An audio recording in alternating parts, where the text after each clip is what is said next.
How then can we be good without God? Without divine authority, how can moral rules have any authority whatsoever? Well, here's one theory of where morality comes from, and one I rather like. We are each individuals with our own authority to make claims on others, and indeed I am the only person with the authority to make a claim on my own behalf. When I make a claim on someone, I presuppose this authority, my authority, to give another person a reason for action that does not depend on appealing to the desires and preferences that they already have. But whatever grounds I have for assuming my own authority is equally possessed by anyone I expect to heed my claims. For in addressing my claims to another as someone to whom my claims are justified, I am implicitly acknowledging them to be a suitable judge of claims, and hence a moral authority. Moral rules thus spring forth from our reciprocal claim-making, where we together work out the kinds of considerations that count as reasons that we all must heed, and thereby devise rules for living together peacefully and cooperatively on a basis of mutual accountability. It's easy to see how such a system would lead to the formulation of many of our basic moral rules. When I make the claim, "Don't kill me," I appoint you as a moral judge of my claim. I give you a reason to consider preferences and desires you might not have considered before, and call on you to decide if these should be heeded. Hopefully reasons such as, "I wouldn't want him to kill me either," would give you cause to heed my claim, and thus this claim becomes a rule after enough reciprocation. If, however, someone breaks one of these rules and rejects their accountability, what authority do we then have to punish them, given they are likely to make a claim on us that we don't? Our authority to restrain and deter objectionable behaviour comes from the fact that if they did lodge a complaint with us after previously breaking one of our rules, they would be stepping back into that sphere of moral discourse where they implicitly grant us the authority of moral judges of their claims. And thus, they've stepped back into the system that demands their moral accountability for their actions. Now, I know that sounds very, very complicated, and that's because it is, and it's sort of meta-ethical, and it's stuff I did last year. But there's not really an easy way to say it quickly. I'll have a go later if you want to come and ask me again, but if you want to, you can look up a guy called Stephen Darwall, like D-A-R Wall, as his view that I've advanced here.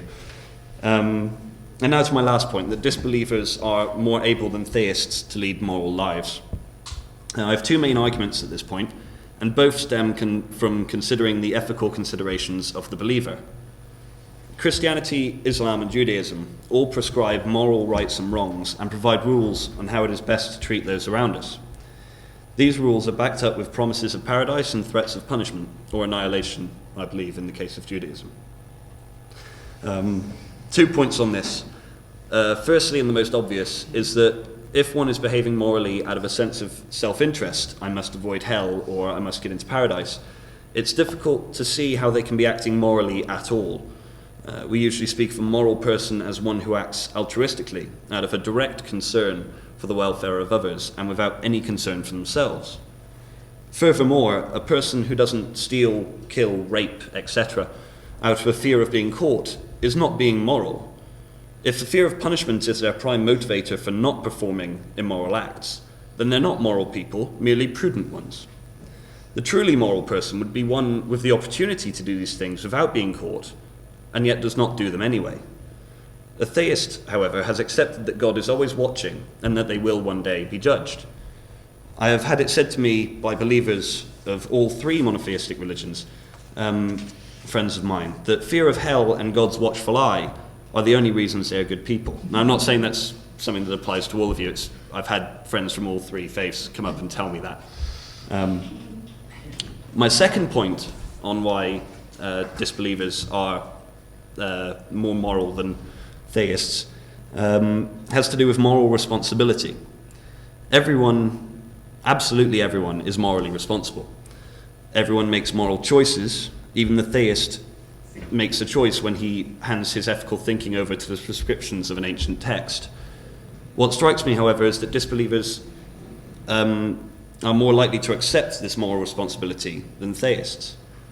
I had a very interesting conversation once in which I was arguing on homosexuality and whether or not it was right or wrong. And I was, of course, saying that it makes no difference. It's absolutely of no consequence what two people consenting do in private. But anyway, during this conversation, and after I defeated every argument my friend had, he uttered this brilliant quote, which I think makes the point quite well.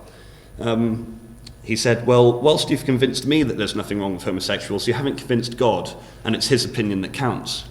And I thought this comment reeked of a readiness to divorce oneself from one's own moral responsibility.